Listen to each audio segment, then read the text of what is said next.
No, I don't. But I do remember that when he started going downhill after the insulin overdose, they moved him to the palliative care room right by the nurse's desk. Okay.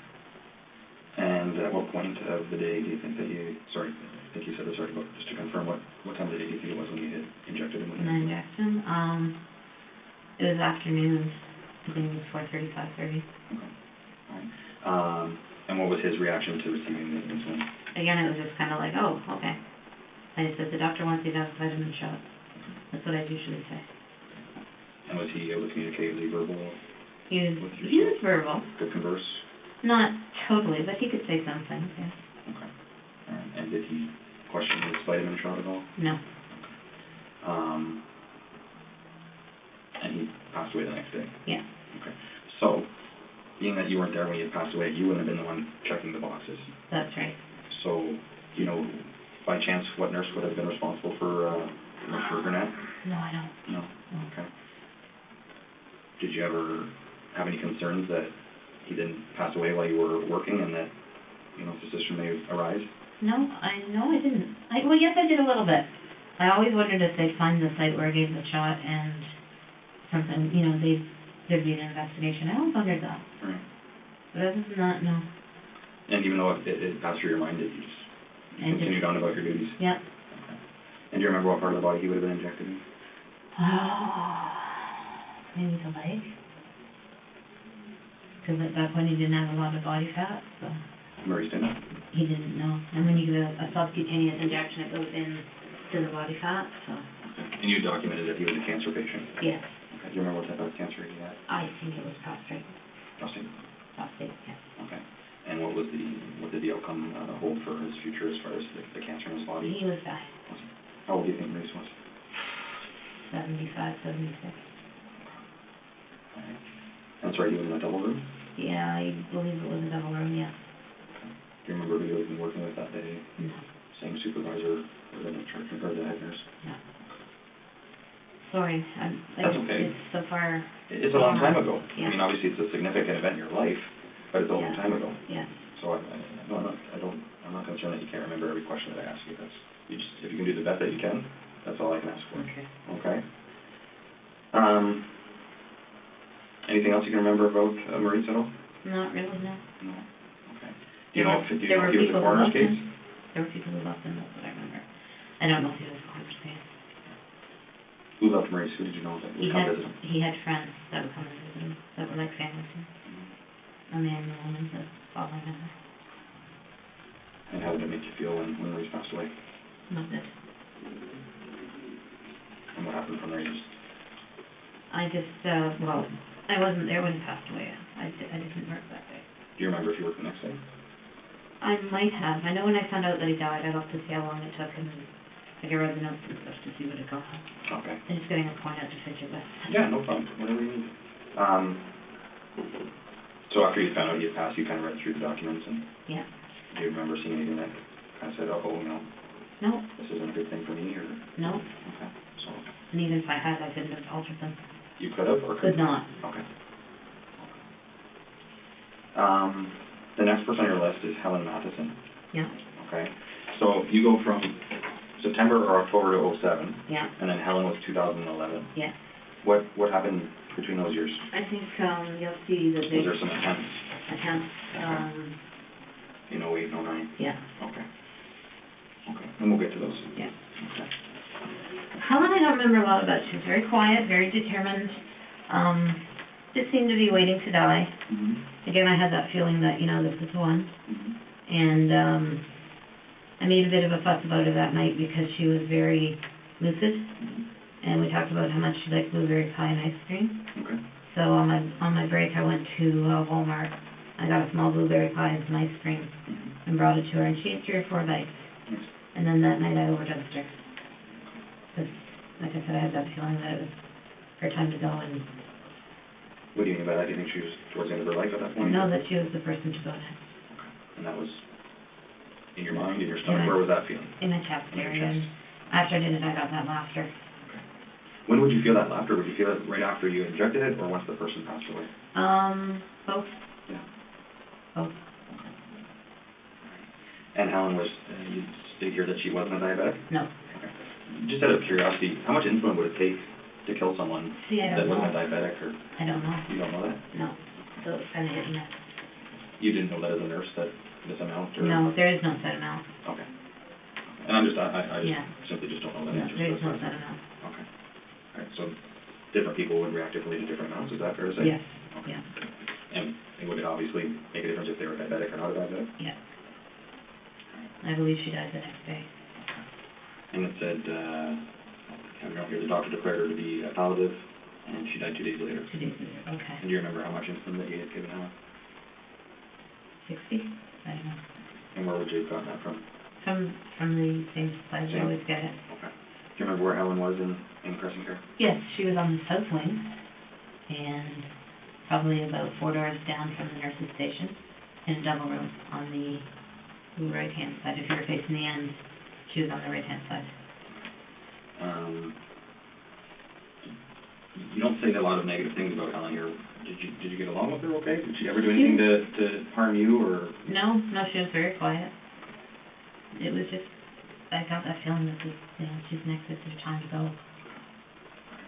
And her health at that point, what was her diagnosis?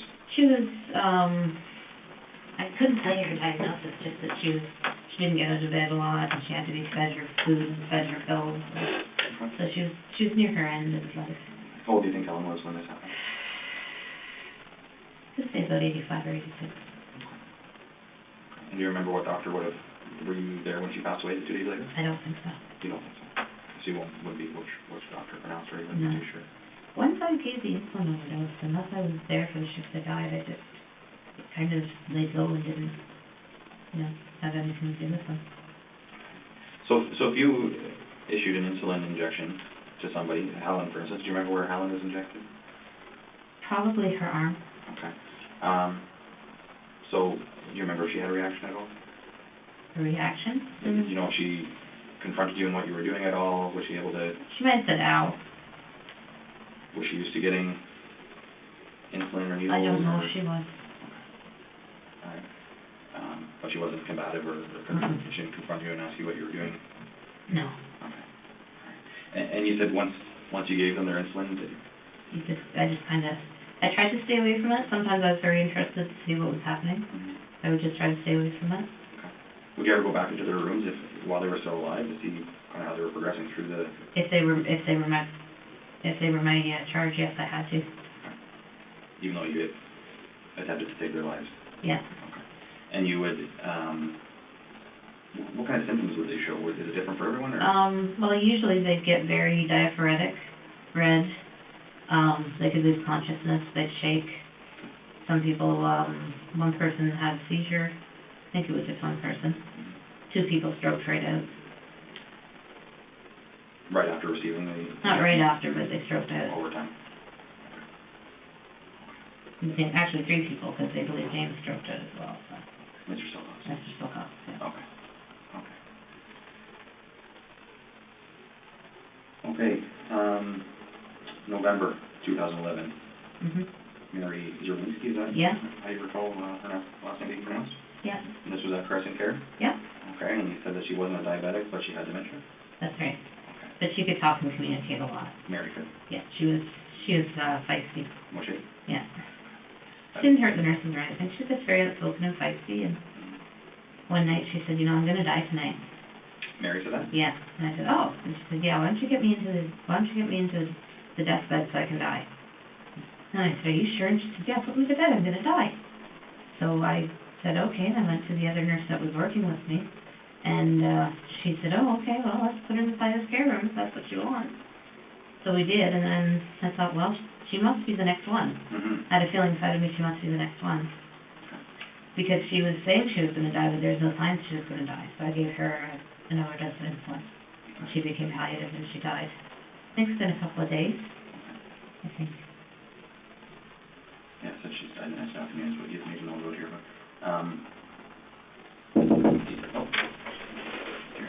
perfect. Sure. There you go. Which one has the vodka in it? No answer from him. So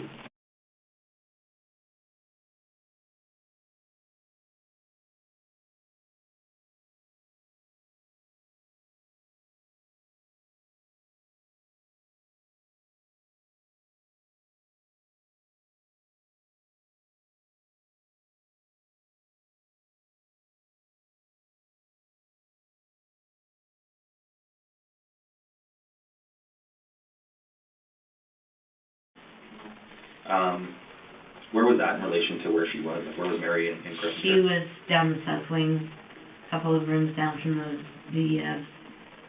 down from the nurse's office. And, so we did put her in the palliative bed. And would that be a decision that you would make, or someone else would have to make? Together we made it. Okay. But a supervisor wouldn't have to say, okay, no. Go ahead and... No, we had enough autonomy that if we thought someone was, palliative, we could call the doctor, tell him what was going on, move the person to the palliative bed, and get orders for palliative care. Okay. And do you remember how much insulin you would have given Mary? I think she may have been the first person that I gave long-acting and short-acting to together. Okay. I think. And can you just, besides the actual obvious, in the title of the actual drug itself, long-acting and short-acting, what was the biggest difference between the two? One drops your blood sugar right away. The other starts working through your body and dropping it gradually over a long period of time. It just keeps dropping it. Okay. And what would the combination of those two do together? Did you know? I didn't know for sure, but I figured it would be much stronger than just a short-acting. Right. Okay. Which makes sense. Yeah. You would know more than I would, but... do you remember where you injected Mary? Probably her arm. In her arm. I told her it was for her pain. And you know if she was in a single room, double room? Well, we had moved her from the double room to the palliative care room, right kitty corner from the nurse's office. So where did you inject her? In the palliative bed or in her? The palliative bed. Okay. And she had vocalized to you that she thought that she was going to die that night? Yeah. So I thought, okay, she must be the one. When I gave the insulin, I got that feeling inside and the laughter. Has she ever said something to you before about wanting to die? Not like that. No, she was like, I want to die tonight. I'm being dead, I'm going to die. And that was new to you? Yes. Do you remember what shift you were working? Afternoons, 3 to 11. Okay. And about what time do you think you would have moved her into the palliative bed and injected her? Might have been after supper, so about 7. And Mary ever done to harm you or No. upset you in any way? No. She was fun. Okay. She was funky and outspoken. Yeah. Do you remember being present when she died? I don't think I was. Right.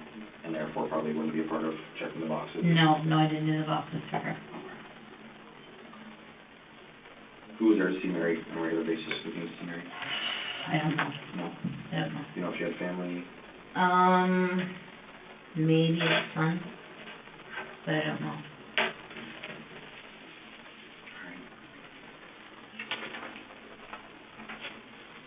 And Mary being, we'll refer to her as your fourth victim. Yes. The fourth person that you were successful in these insulin injections. How did your emotions start to feel as it kept continuing? I kept having a lot of guilt. A lot of guilt. Mary, well, as you'll see, after Mary was Gladys, and after Gladys there was a period of 2 years where I didn't do it. 3 years where I didn't do it. What was going on in your life at that point? I was trying very, very hard to get close to God, to make sure that this wasn't Him, and to just live my life, read the Bible, go to church, and not do that, because I didn't want to do it anymore. So I tried very hard. I'm still using a little bit. The hydromorphs? Yeah. And alcohol? Yeah. What was your drink of choice? Rye. Yeah. So I shouldn't say it like that, but I make it sound like it's, yeah, rye. Would you? Rye and Bailey's. Yeah. Yeah, pop a rye and pop down some water. Yeah. Yeah, rye and water.